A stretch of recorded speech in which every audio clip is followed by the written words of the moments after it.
So in this video we're going to explore why tachyons have imaginary time and what that has to do with the behaviour of tachyons and how they see space-time.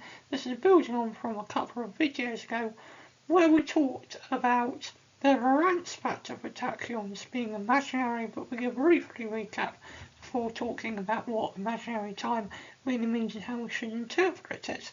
But we've been on a massive kind of adventure through this playlist, starting from a string and understanding the wave equation using Hamilton's principle of least action, all the way now to talk about causality breaking tachyons and imaginary time, and we've covered so much and we have some amazing things to explore. So for those of you who are new to the channel, here's kind of a brief kind of preview of what's coming and a summary of what's already on the playlist.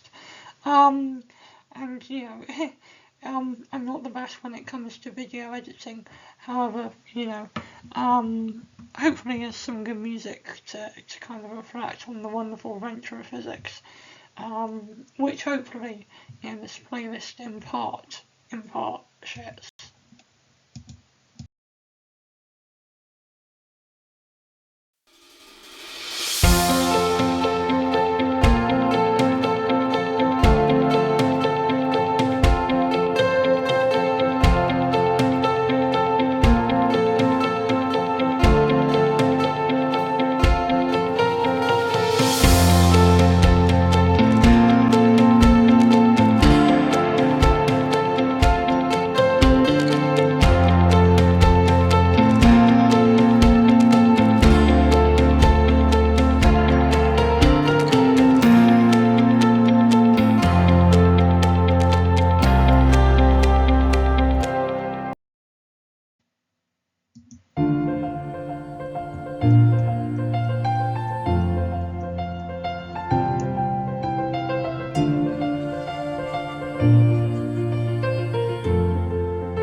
So we're now going to kind of like, now we've gone through that review of where we've been and where we're going to move back to our current focus, which is Lorentz transforms of tachyons and associated imaginary time as a motorbike just happens to randomly go by.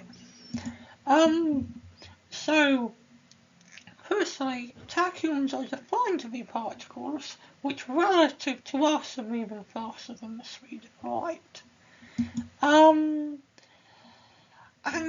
because V is bigger than C, when we look at the definition of the Lorentz factor, we see that it's got to be imaginary, because if V is bigger than C, then C squared minus V squared is negative, so we have gamma equals C divided by the square root of a negative number, and as C, the speed of light, is real, gamma is itself imaginary. It's some kind of scalar multiple of the square root of -1.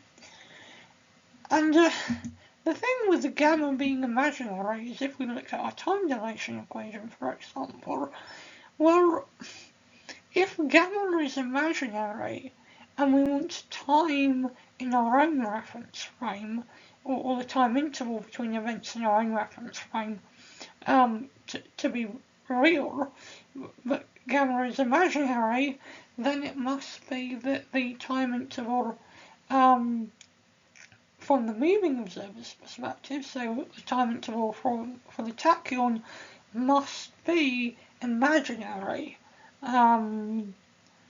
So we would think that tachyons would experience imaginary time, because that's the only way to have the Lorentz vector being imaginary and the time we measure to be real, and have the time we will measure as passing and the time it looks to us has passed according to the tachyon, to be related via our traditional time dilation equation. So we have imaginary time. And the question is, what do we do about this? Well, it doesn't unfortunately stop there. Because of our Lorentz transform, if time is imaginary for tachyons, the spatial distances between events must also be imaginary. And the natural question is, what could this possibly mean? And that's what we'll look at seeing in this video. So one thing we might consider is maybe there's a geometric meaning, which is easy to get from what we've done so far, because we initially introduced the Lorentz transformation as a rotation, but just a rotation for 4 vectors in space-time. So it's a very special kind of rotation matrix. It wouldn't rotate Euclidean vectors, but it would rotate 4 vectors. And so maybe we can interpret this imaginary time as maybe corresponding to some very strange angle of rotation, to some very unusual hyperbolic angle, but that doesn't work, but we do get something else out of it, so it's worth mentioning before we see how we can properly interpret imaginary time by thinking about the geometry of space-time less in terms of rotation and more in terms of the length of 4 vectors. So if we think about the Lorentz transformation, earlier on in this playlist, we at first defined it as a rotation matrix in terms of hyperbolic functions of a hyperbolic angle phi. And phi describes the angle at which we rotate the space-time axes to create the prime space-time axis. Because remember, the moving observer measures different components of a 4 vector, and we describe this by the moving observer's space-time axes being, angularly displaced from our space-time axes. And then later on in the playlist, the video after, we wrote explicitly what the Lorentz transformation matrix is as a function of velocity, or in terms of things that explicitly refer to velocity, like the Lorentz vector, which has a symbol gamma, and obviously beta. Now, from our kind of 2 ways of writing the Lorentz transform, we can clearly identify by just matching terms that the Lorentz vector is equal to cosh of our hyperbolic angle, and beta times the Lorentz vector is equal to sine of our hyperbolic angle. And if we do sine over cosh, we end up with a hyperbolic function called tan. It's like the hyperbolic version of tangent. And tan of phi, just by dividing, is going to have to equal beta. Now the advantage of doing this is beta refers to the velocity of the moving observer, so, or at least the thing we're observing. So maybe if beta is referring to the velocity of the observer, if we put beta as bigger than 1 to correspond to the observer moving faster than the speed of light, we'll get some meaningful angle phi out, which will help us understand, what imaginary time is, or a way to think of it in terms of special values of phi. But unfortunately, providing we want phi to be real, that doesn't really work. Because if we look at a graph of fan of an input here it's the input x, but we could use phi equally. We see that no matter what the input is, providing it's a real number, and therefore lies between minus infinity and infinity, then it varies between -1 and 1. The size can never exceed 1. And what that tells us is, if we want to describe values of beta that are bigger than 1, we cannot use a real value of phi, but interpreting rotations when phi isn't a real number is no more easier to visualize than if we just stick with imaginary time. So we haven't really made any progress here.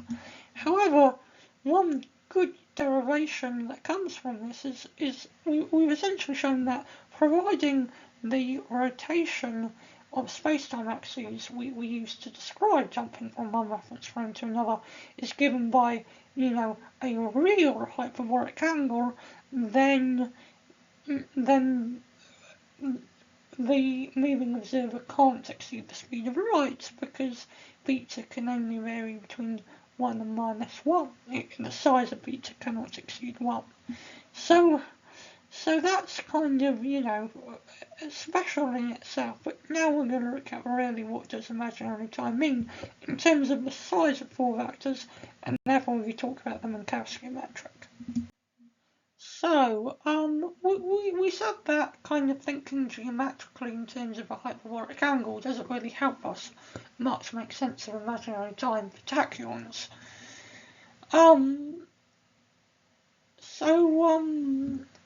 Let's think in more detail about the size of 4 vectors and see whether that gives us anything promising.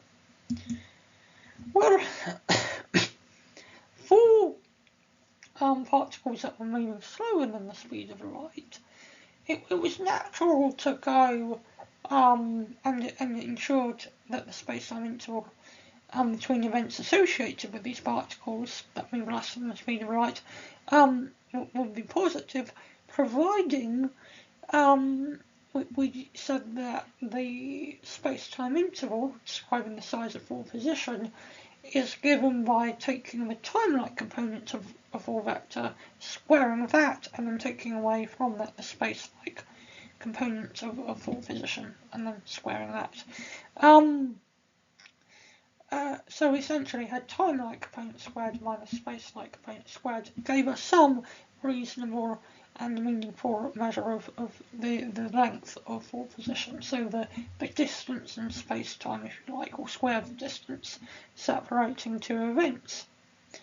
However, we saw before that for tachyons, because they're moving faster than light, their light cone, if you like, is actually horizontal instead of vertical, and corresponding with that is the idea that actually we can get, any 4 vector for which we look at it from a reference frame where v is less than c, but then we switch the time and space components around, we'll end up with a 4 vector which describes how a tachyon would experience, the 4 vector. So it describes the components of the 4 vector from the perspective of a tachyon where v is bigger than c. So we can switch space and time components, and that allows us to jump from particles that are travelling slower than the speed of light and the components they give to 4 vectors, to particles that are moving faster than the speed of light and the component they give to 4 vectors. And what this means is, in a very real sense, what we consider to be time for a tachyon has space-like properties, and what we consider to be space for a tachyon has time-like properties. An example is, for us, it feels like time is the thing we can only move in one direction in, but we can move freely in either directions, so for example the left or right direction of space. And that's one very firm distinction we hold between time and space.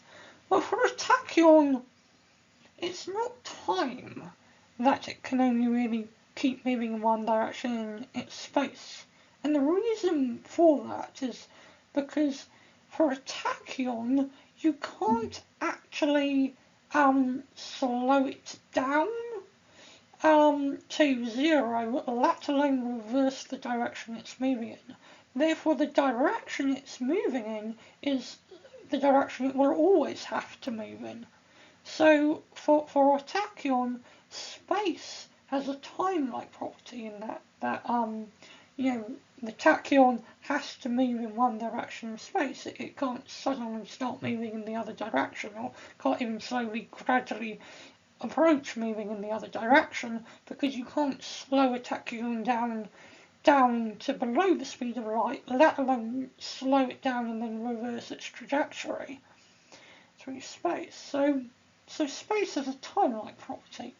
Well, what about time? Well, for a tachyon, actually, the direction of time is much more free than the direction of time for us.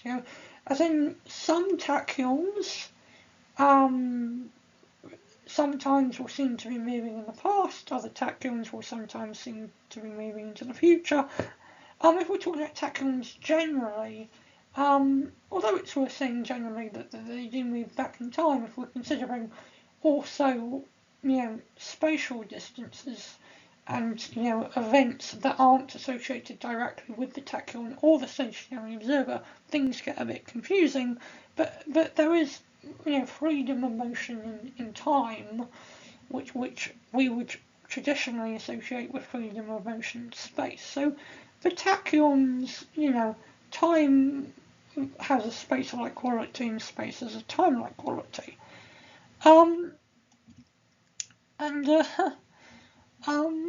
Putting that together, if we're defining a space-time interval between events for a tachyon, it would actually make sense to just switch the time-like component with the space-like component and the space-like component with the time-like component. Because the role of time and space have been somewhat reversed for a tachyon. And that way we end up with this definition, where I use T as a subscript here, or a superscript for the metric. When I'm using it as a subscript or superscript, I'm not trying to infer that it's some kind of covariant or contravariant index. I just use it to mean, this is what things look like for a tachyon. So for a tachyon, and this will also give us a positive space-time interval, so a positive value of dst, you do the space-like separation between events squared minus the time-like separation between events squared. And because tachyons move faster than light, that will at least guarantee for them kind of like events that they experience, they will associate with having a positive space-time interval between. And that will equal the kind of tachyon version of the Minkowski metric times the products of the components of the 4-vector, but from the tachyon's perspective, whereas the tachyon will consider the 4-vector. Well, we already know that because, for an ordinary particle where V is less than c, we define ds squared to be essentially the opposite of it. We define it to be the time-like component squared minus the space-like component squared. Because of this, we can clearly see that dst squared is minus ds squared, and then using the fact that ds squared and dst squared are defined similarly in terms of the Minkowski metric, we end up concluding this middle equation. Now, we have a free choice with really where this minus sign comes from. Well, we don't really want there to be a minus sign caused by switching from the Minkowski metric to a tachyon version of the Minkowski metric. And that's because for a tachyon, essentially, you know, for a tachyon, it's experiencing the same space-time we're experiencing, and the Minkowski metric refers to the geometry of space-time. So, as the Minkowski metric is about space-time, not about the observer, we don't really want the minus sign to be present, due to going from the Minkowski metric from our perspective to the Minkowski metric for the tachyon's perspective, because we're both operating in the same space-time. So we really want the Minkowski metric for the tachyon to be the same as the Minkowski metric for us. So the minus sign can't come from there. So in other words, if we say the Minkowski metric is the same for us and the tachyon, that leaves us with x nu must equal minus x mu for the tachyon times x nu for the tachyon. So the minus sign must come from the components of our 4 vector, in this case 4 position, but that is kind of what we would expect. We expect the Lorentz transformation to change the components of a 4 vector. We don't expect it to change the metric describing the space itself, so that's all well and good. Well, since the Minkowski metric is diagonal, really we're just interested in the cases where mu equals nu, because cross terms don't play a role in special relativity, because the fundamental metric is a diagonal metric. So if we look at mu equals nu, well, we just replace the nu's with mu's, and simplifying, we end up with x mu for the tachyon has to equal I times x mu. In other words, the tachyon sees a 4 vector as some imaginary version of that quantity for the stationary observer of grass. So tachyon should see imaginary time, they should see imaginary space. But the imaginary is really just saying that we want to keep the metric describing the space-time preserved, because tachyons move through the same space-time. However, for tachyons, their natural notion of the space-time interval is different, but the only difference is they think what we would call space as time like property, so they would call it time, and what we would call time they would think has space like property, so they would probably call it space. Or in other words, if we define the space-time interval for tachyons and we want a positive space-time interval, then we have to write the space-time interval differently and relating that to the space-time interval for kind of subliminal particles like you or me. We end up with this conclusion as well. So that's what the imaginary number means. It's about essentially having a sensible description for the distance between events in space-time for tachyons without changing the fundamental structure of the space-time itself.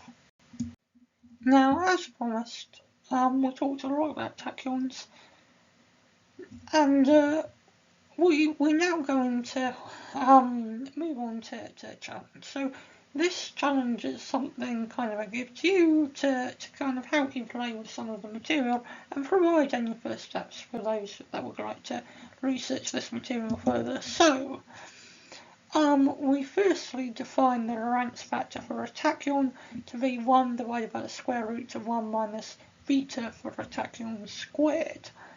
And I'm doing this following on from the notion that tachyons had a different space-time interval to the space-time interval we would use to describe distances between events, so natural to extend this to the gamma factor and the beta factor. So I've defined what I call the tachyon Lorentz factor and the tachyon beta factor here. I find it quite natural.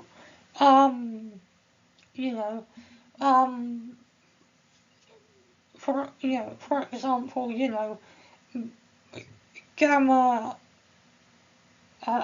as our kind of tachyon Lorentz factor here will actually it will go to infinity as v goes to c, reflecting how hard it is to slow down a tachyon, but it's 1 when our tachyon is moving at an infinite speed, but that's what we would expect, because a tachyon naturally wants to move at infinite speed. If it's at its lowest energy state, it will be moving at an infinite speed, and things in the universe like moving at an infinite speed. So this seems fairly justified. Another reason to justify it like this is essentially, I've just defined the tachyon beta factor to be, I've just switched V and C around from the usual definition of the beta factor, and switching them around is kind of justified because, if the components of 4 positions of time and space are switched around to get to tachyons, we could do similarly with 4 velocity, and when we do that with 4 velocity, you just switch C, the speed of light, and V, the velocity of the moving observer. And and then you define the Lorentz factor in terms of beta. So once we defined a tachyon version of the beta factor, it's natural to define a tachyon version of the Lorentz factor like this. So there are justifications for what I've done here, but you could define things differently if you want. But using this, can you show that the Lorentz transformation we have, written in terms of gamma and beta, can be rewritten in terms of the tachyon Lorentz factor and then the tachyon beta factor as the following. Can you use this to show this following statement that, if there's 2 events for us that seem to occur, at the same point in space but just separated in time, then those 2 events will seem to there would seem to be an infinite amount of time between those 2 events from the perspective of a tachyon. Or we can reverse that, we can go, if the tachyon at least is moving at, at an infinite speed, then, anything the tachyon does to us, it will look like there has been no time interval between those 2 events like the tachyon does. So the tachyon seems to be a momentary particle. It seems to do everything at a single instance in time. Something I described and showed visually a couple of videos ago, but now I'm encouraging you to derive it.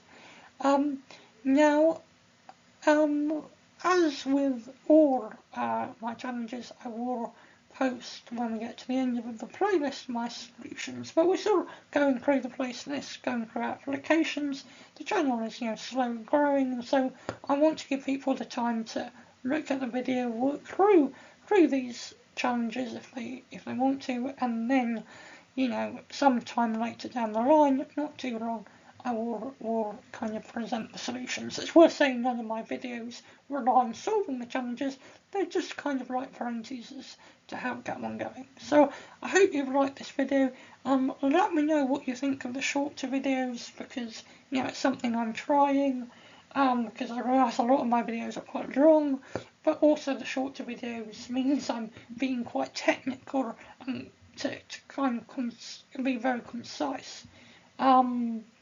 But given the point we are at in this playlist, I feel like it seems better to be concise and presume a familiarity based on what we've covered than to take a long time recapping lots of things. But I hope you enjoyed this video, and let me know what you think in the comments down below.